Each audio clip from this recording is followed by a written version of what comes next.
Or sample. Sample na lang. Two lines.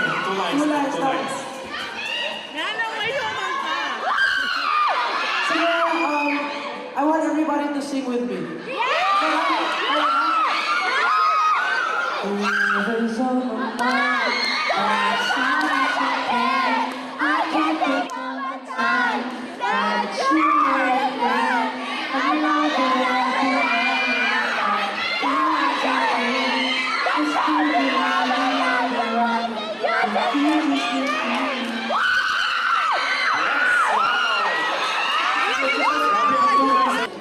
Nice question. I think more than anything, Places, lahi na jud kay at home jud to sa Cebu. Like, sa una kay nakapuyo ko o lugar mga years po. But then, mubalik jud ko sa Cebu. Wala ko kay bawa na, murag isang degree ang hangin. 15 and I didn't speak Tagalog. Yeah. Murag lisod lang kay, you know, our language is very beautiful, but it's like, hindi siya, ideally siya, Tagalog na ko, kapoy na kasi Tagalog. Kanang, lisod lang, kay katong first time ko nag-write in Tagalog, kinaglisod yun ko niya, I had to... Mark. This is for Kurt and Jackie and Wongards. In a scale of 1 to 10, namo as Cebuano artists na like every day may siyang problem. Every day we have to think about how to please the Bisaya people, most importantly mga Cebuanos, they hard to please like Jackie said. So I think I don't wanna put a rating to. So, kaninga song, guys, this is really straightly from my heart. So you're gonna hear my emotions from the song. And this song is gonna be, let's say, a continuation siya of LDR. LDR Part 2 siya. Can you Press? Okay, from the press box. Hello, good evening. So, my name is Marvin, an intern from my TV Cebu. So, whenever I scroll on my TikTok For You page, There was an event dedicated to sa mga Bisaya, no? That's why, happy jud kayo kung nagpuyong tangtanan. And hopefully, I'll get to see you all because we're gonna celebrate one for the box jud. To add to what Shotty said, no? Manila Century. Okay.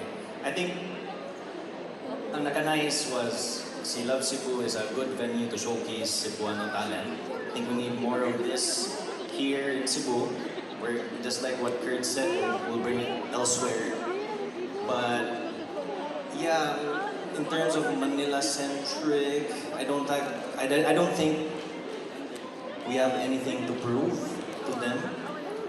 I think besides As artists, I'll just go back to the point na I think I will keep yeah. 1, 2, 3, 4, 5, 6, 7, 8, 9, 10, 11. Sakto na, 12. na naka-polo shirt. Jacket din. So, piso kung makaati ikaw nabilang mo limo. Tignan yun!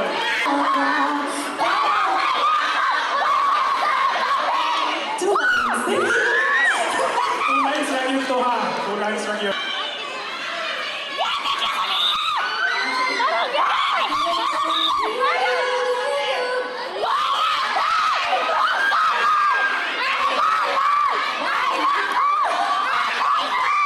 Pero,